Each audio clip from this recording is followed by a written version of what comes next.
नमस्कार. स्वयंपाकघर निलिमा किचनमध्ये आज आपण मुलांसाठी असो किंवा आपल्यासाठी अगदी सहज तयार करून घेऊ शकू असं अगदी चटपटीत पौष्टिक आणि अगदी छान असं आपल्या क्रिस्पी नाश्त्याची रेसिपी ही तयार आहे.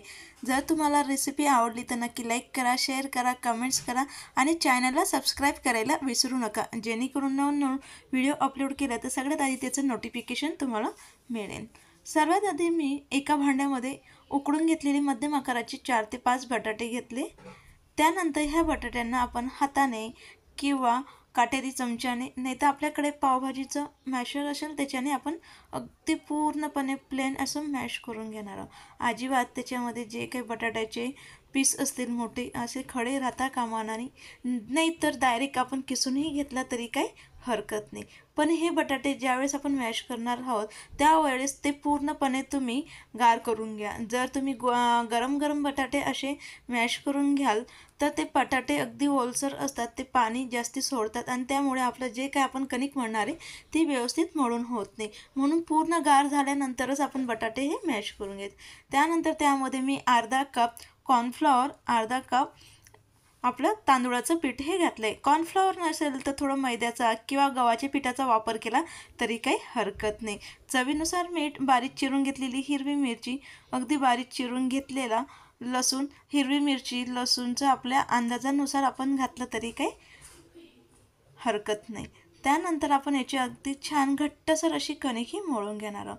बरेचसे वेळेस काय होतं तर काही बटाटे अगदी असे ओलसर असतात, म्हणजे पाणी जास्ती ते सोडत असतात. त्यावेळेस तुम्ही पिठाचं प्रमाण जास्ती कमी केलं तरी काही हरकत नाही. आपल्याला जास्ती घट्टसरही नाही आणि सैलसरही नाही, छान अशी मऊसूत आपल्याला याची कणिक मळून घ्यायची. तर अशा पद्धतीने आपली कणिक मळून घ्यायची. त्यानंतर याच्यामध्ये आपण अगदी थोडंसं हाताला तेल लावून ही कणिक पुन्हा व्यवस्थित मळून घेऊया. तर अगदी परफेक्ट अशी आपली कणिक आता तयार झाली. त्यानंतर ह्या कणकेवरती आपण झाकण ठेवून 5 मिनटं साईडला ठेवून देणार आहोत. जोवर कणिक आपली अगदी छान मुरवते तोवर आपल्याला यासाठी लागणारा मसाला हा तयार करून घेऊया. तर कणिक आपण तयार झाली. त्यानंतर त्यासाठी लागणारा मसाल्यासाठी मी एक भांडं घेतले. त्यामध्ये बारीक चिरून घेतलेली कोबी, आपली पत्ताकोबी मी इथे वापरते, आपण इथे आवडीनुसार भाज्यांचा वापर करून घेऊ शकतो. बारीक चिरून घेतलेला मध्यम आकाराचा कांदा, जर आपल्याला कांदा वगैरे आवडत नसेल तर स्किप केलं तरी काही हरकत नाही. बारीक चिरून घेतलेला टोमॅटो, इथे कॉर्नफ्लॉवर वापरू शकतो, आपले स्वीटकॉर्न वापरून घेऊ शकतो. आपल्या गाजर, शिमला मिरची आवडीनुसार आपण इथे वापरून घेऊ शकतो. जे आपल्या मुलांना आवडत नाही ते संपूर्ण भाज्या इथं आपण घातल्या तरी त्यांना काही कळायचं नाही.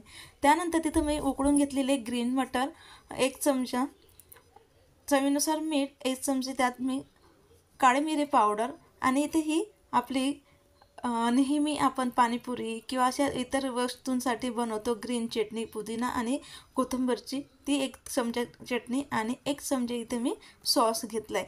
जे सॉस आपल्याला आवडत असेल ते घातले तरी काही हरकत नाही.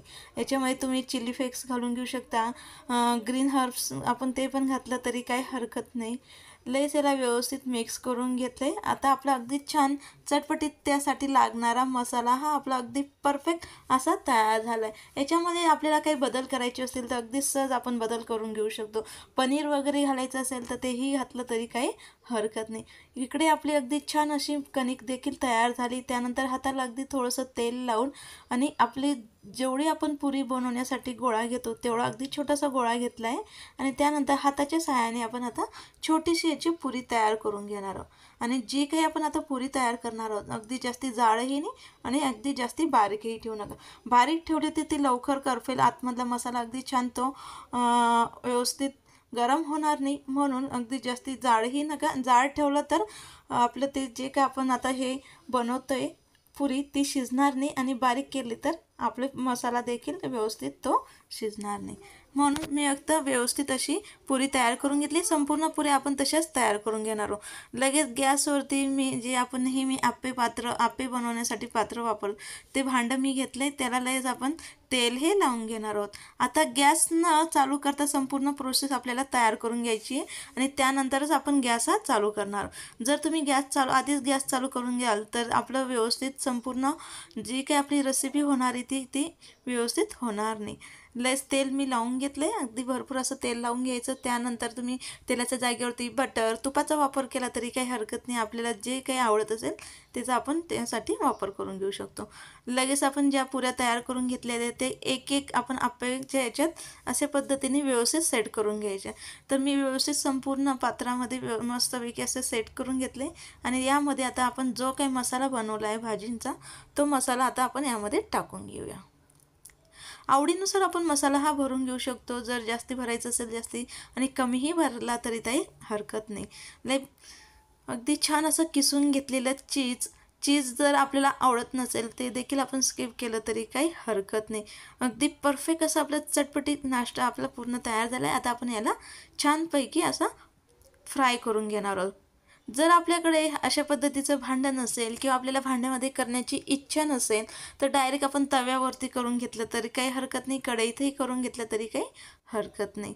तर ह्या आप्पे पात्रामुळे छान त्याला असा वाटीसारखा शेप आपण अगदी सहज त्याला देऊ शकतो, त्यासाठी मी आप्पे पात्राचा वापर करते। तर आप्पे पात्राचं असं असतं तर मध्यच भागी ते एका ठिकाणी ते आपले जे काही मध्य 3 आप्पे असतात तेच आपले पहिले जास्तीचे शिजून जातात आणि आजूबाजूचे कच्चे असतात, म्हणून मी अशा पद्धतीने आपण गोल भांडं फिरवत एकसारखे संपूर्ण स्नॅक हा शिजून घेणार आहोत। तर अगदी छान असा कलर देखील बदलला आहे आणि अगदी क्रिस्पी असा अगदी परफेक्ट आपला नाश्ता हा तयार झाला आहे। नक्की तुम्ही करून बघा। मुलांचा बड्डे वगैरे असेल किंवा आपले काही अगदी छोटी अशी पार्टी असेल त्याकरिता आपण अगदी छान असा हा नाश्ता तयार करून घेऊ शकतो। अगदी परफेक्ट क्रिस्पी चटपटीत असा आपला छान पौष्टिक मुलांसाठी आणि आपल्यासाठी नाश्ता हा तयार झाला आहे। अगदीच सहज तयार करून घेऊ शकतो,